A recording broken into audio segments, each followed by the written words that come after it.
Welcome back বন্ধুরা, কেমন আছেন সবাই? আজকে আপনাদের জন্য খুবই সুন্দর একটা ঘটনা নিয়ে এসেছি। তো শুরু করছি আজকের ঘটনা। ঘটনাটি ঘটে আমার বন্ধু সেজ পিসির পরিবারের সাথে। সেজ পিসির পরিবারে ৩ জন সদস্য, ছেলে আর বাবা মা। ছেলে বর্তমানে বেঙ্গালুরুতে কর্মরত এবং মা বাবা থাকেন বীরভূমে। ঘটনাটি ঘটে এই ছেলে এবং তার হবু স্ত্রীর সঙ্গে। পিসির ছেলের নাম আমি বদলে সূর্য রাখছি। সূর্য বেঙ্গালুরুতে একটি মেসে থাকে এবং এই শহরেই সে খুঁজে পায় তার মনের মানুষ সৃজাকে। সৃজা পেশাগত দিক থেকে একটি সরকারি হাসপাতালের নার্স। অচেনা শহরে এক বাঙালি মানুষের সঙ্গে পরিচয় হওয়ায় খুব বেশি দিন তারা বন্ধু হিসেবে ছিল না, বরং এই বন্ধুত্ব রূপ নেয় এক সুন্দর ভালোবাসার সম্পর্কে। দুজনের বাড়িতেই তাদের এই সম্পর্কের কথা জানাতে তারাও সম্মতি দিয়ে দেন এই সম্পর্কে। প্রথম সব ঠিকঠাকই চলছিল, ১.৫ বছর পর্যন্ত সবকিছু স্বাভাবিকভাবেই এগোচ্ছিল। কিন্তু হঠাৎ করে এক নিমেষে সবটা কীরকম পাল্টে গেল। সৃজা এতদিন শেয়ারের একটা ফ্ল্যাটে থাকত, কিন্তু তার রুমমেটের সঙ্গে একবার ঝামেলা হওয়ায় সে ঠিক করে একা একটি ফ্ল্যাটে শিফট করবে। অনেক দিনের খোঁজাখুঁজির পর অবশেষে একটি অ্যাফোর্ডেবল দামের ফ্ল্যাট সে পেয়ে যায়। কিন্তু সূর্যের মেস থেকে সে ফ্ল্যাটটার দূরত্ব একটু বেশি, বাইকে প্রায় ৪৫ মিনিট থেকে ১ ঘন্টার রাস্তা। সূর্যের একটু আপত্তি থাকলেও সেও সময়ের সাথে সাথে মেনে নেয়, তবে এতে তাদের দেখা সাক্ষাৎ একটু কমে গিয়েছিল। প্রতি রবিবার সূর্য সৃজার সারা সপ্তাহে সবজি কিনে এনে দিত, আর এই বাহানাতেই তারা একটু হলেও একসাথে সময় কাটাতে পারত। সৃজার ওই ফ্ল্যাটে প্রথম ১ সপ্তাহ কোনো অসুবিধা হয়নি, সবকিছু স্বাভাবিকভাবেই চলছিল। কিন্তু দ্বিতীয় সপ্তাহ থেকেই শুরু হলো কিছু অদ্ভুত ঘটনা। একদিন রাতে সৃজা ঘুমোচ্ছিল, হঠাৎ করে সে দরজা খোলার একটা স্পষ্ট আওয়াজ শুনতে পায়। সে সঙ্গে সঙ্গে চোখ খুলে উঠে বসে। হৃদস্পন্দন দ্রুত হয়ে উঠছে এবং সে কাঁপা গলায় বলে ওঠে, কে আছে? কোনো উত্তর নেই, শুধু নিস্তব্ধতা। সৃজা ভয়ে ভয়ে রান্নাঘরের দিকে ছুটে যায়। রান্নাঘরের সঙ্গে লাগানো ছিল ছোট্ট একটা ব্যালকনি। সে ব্যালকনির দরজাটা এখন পুরো খোলা, যেন অদৃশ্য কেউ ঠিক এইমাত্র সেটা ঠেলে খুলে ভিতরে ঢুকে গেছে। সৃজার স্পষ্ট মনে পড়ে, ঘুমোতে যাওয়ার আগেই সে নিজের হাতে দরজাটা লাগিয়ে দিয়ে গেছিল। তাহলে এখন কে খুলল? তার মেরুদানা দিয়ে এক ফোঁটা ঠান্ডা ঘাম নেমে আসে। অন্ধকার রান্নাঘরটা হঠাৎ করে অচেনা লাগে, মনে হয় যেন কেউ ঠিক তার পাশে দাঁড়িয়ে আছে। তাও মনকে ভুল বলে ভেবেই সেদিন আবার দরজাটা লাগিয়ে দিয়ে সৃজা শুয়ে পড়ে। কিন্তু রাতের সেই অদ্ভুত শীতলতা তার মাথা থেকে কিছুতেই যাচ্ছিল না। পরের দিন সকালে সৃজা হাসপাতালে যায়। রোজের মতো ডিউটি শুরু করার আগেই তার এক সহকর্মী তাকে দেখে হঠাৎই জিজ্ঞাসা করে ওঠে, কিরে, পড়ে গেছিস নাকি? মুখে লাগলো কিভাবে? সৃজা তাড়াতাড়ি ফোনটা হাতে নিয়ে ক্যামেরা খুলে নিজের মুখ দেখতেই তার নিঃশ্বাস আটকে যায়। চোখের একদম পাশে নীল হয়ে জমে আছে একটা বড় রক্তের দাগ, চাপ লেগে নীল হওয়ার মতো। অবাক হয়ে ফোনের স্ক্রিনে নিজের প্রতিবিম্বের দিকে তাকিয়ে থাকে সৃজা। তার মনে পড়ে গতরাতে সে কোনোভাবে পড়েনি, কোথাও ধাক্কাও তার লাগেনি। তাহলে এই দাগটা কখন লাগলো আর কিভাবেই বা লাগলো? তার ভিতরটা হঠাৎ করে কেমন যেন ঠান্ডা হয়ে আসে। সৃজা সেই প্রশ্নটা এড়িয়ে যায়। সেদিন সৃজা বাড়িতে ফিরতে একটু দেরি হয়ে গিয়েছিল। ফ্ল্যাটের দরজা খুলে ভিতরে ঢুকতেই তার বুকটা হঠাৎ থমকে যায়। তার বেডরুমের দরজা, ব্যালকনির দরজা সব খোলা, আর বেডরুমের লাইটটাও জ্বলছে। সৃজা দৌড়ে বেডরুমে ঢুকে যেতেই দৃশ্যটা তাকে প্রায় স্তব্ধ করে দেয়। সকালে এমন সুন্দর করে গুছিয়ে যাওয়া ঘরটা এখন যেন যুদ্ধক্ষেত্রের মতো অবস্থা। বিছানার চাদর মাটির দিকে ঝুলে আছে, যেন কেউ সেটা ধরে জোরে টেনে নামিয়েছে। ঘরের এক কোণে জল ভর্তি বোতলের ঢাকনা খোলা, আর বোতলটা উল্টে আছে, আর জল ছড়িয়ে পড়েছে পুরো মেঝেতে। চেয়ারগুলো উল্টো হয়ে পড়ে আছে, অদ্ভুতভাবে যেন কেউ রাগে লাথি মেরে ফেলে দিয়েছে। আর পর্দাগুলো এমনভাবে ছেঁড়া, দেখে মনে হয় কেউ নখ দিয়ে দাগ কেটে চিড়ে দিয়েছে। তার বুক ধরফর করতে থাকে, তার গলা শুকিয়ে আসে। চোখ তুলে ঘরটা দেখে তার মনে হয় কেউ যেন এখনো অন্ধকার কোণে লুকিয়ে তাকিয়ে আছে। অতিরিক্ত ভয় সে তৎক্ষণাৎ ফোন বের করে, হাত কাঁপতে কাঁপতে কল করে সূর্যকে এবং সব কথা এক নিঃশ্বাসে বলে যায়, এবং ফ্ল্যাটের গার্ডকে সব জানায়। কিন্তু গার্ড এসব শোনার পর তাকে জানায় যে কোনো অচেনা ব্যক্তি নাকি তার ফ্ল্যাটে ঢোকেইনি। ফ্ল্যাটটা খুব পুরনো নয় এবং বেশ ফাঁকা ফাঁকা, হাতে গোনা ৩-৪টি পরিবার থাকে। তারও অর্ধেক বেশিরভাগই বাইরে থাকে দিনের সময়, এবং তাদের রুমগুলো লক থাকে। তাই অন্য কারো প্রবেশ করা প্রযুক্তিগতভাবেই বেশ কঠিন। সৃজা গার্ডের কথা বিশ্বাস করতে না চাইলেও এক প্রকার বাধ্য হয় সেটা মানতে। সৃজা সেদিন সারা রাত সূর্য ফোনে ছিল। সৃজা কখন যে কথা বলতে বলতে ঘুমিয়ে পড়েছিল তার নিজেরই জানা ছিল না। রাত প্রায় ৩টে বাজে, হঠাৎ করে তার ঘুম ভেঙে যায়। প্রথমে মনে হয় স্বপ্ন দেখছে, কিন্তু তারপরই সে শুনতে পায় একটা কর্কশ গভীর পুরুষ কণ্ঠস্বর ঘরের ভিতর ফিসফিস করছে। ঘুম ঘুম চোখে মাথা তুলে সে দেখে বেডরুমের দরজার পাশে দাঁড়িয়ে আছে একটা মিশমিশে কালো অবয়ব। মানুষের মতো, তবে মানুষ নয়।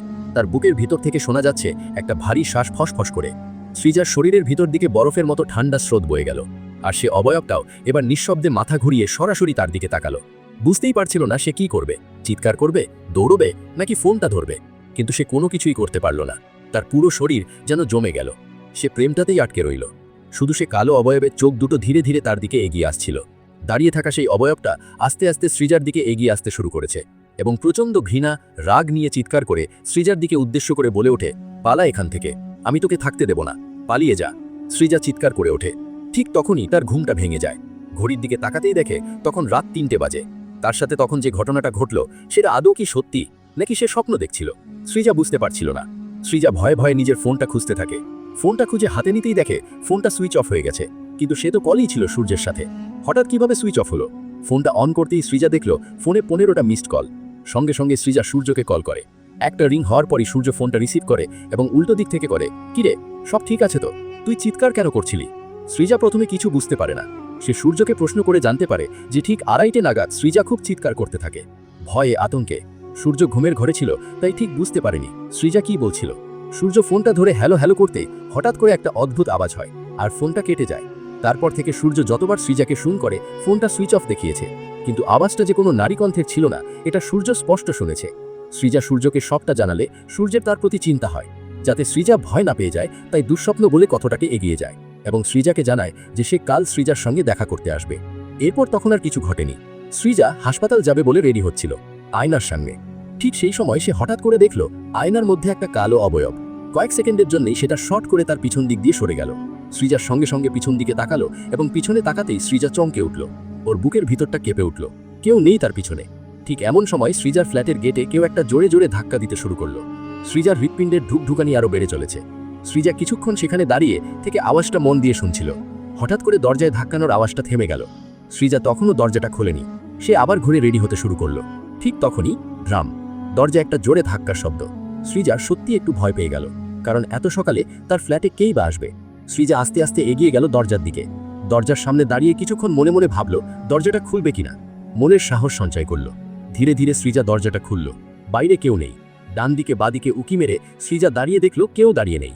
সৃজা ঘরের দরজা বন্ধ করে বেডরুমের দিকে ফিরছে। ঠিক তখনই আবার দরজায় একটা থকথক করে আওয়াজ। তার পরের মুহূর্তে সৃজা ভয়ে চিৎকার করে উঠল। তার চিৎকার শুনে আওয়াজটা একদম থেমে গেল। সৃজা তাড়াতাড়ি রেডি হয়ে বেরিয়ে গেল ঘর থেকে। হাসপাতালে গিয়ে সে তার সিনিয়রকে সমস্ত ঘটনা বলল এবং তিনি তাকে সাজেশন দিল যে পঞ্চমুখী হনুমানের একটা ছবি সে যেন ঘরে রাখে এবং প্রতিদিন দুবেলা করে যেন পুজো করে। সৃজা যদিও আগে দুবেলা করে পুজো করত, তবুও এই ঘটনাগুলো কিন্তু চলতেই থাকত। সেদিন সে ফেরার পথে একটা ছবি কিনে নেয়। বাড়িতে পৌঁছে সে সূর্যকে কল করে এবং জানতে পারে সূর্যর একটা ইম্পর্টেন্ট কাজ পড়ে গেছে, তাই জন্য সেদিন সে সৃজার ফ্ল্যাটে আসতে পারবে না। এই ব্যাপারটা নিয়ে ওদের দুজনের মধ্যে একটু কথা কাটাকাটি হয় এবং সে রাতে সৃজা এবং সূর্য কেউই একে অপরকে আর কল করে না। রাতে হনুমান ঠাকুরের সে ছবিটা বারান্দার দরজার সামনে লাগিয়ে সৃজা শুয়ে পড়ে। সৃজা ঠিক করে পরের দিন ছুটি, তাই জন্য সে একটু বেশিক্ষণ ঘুমাবে।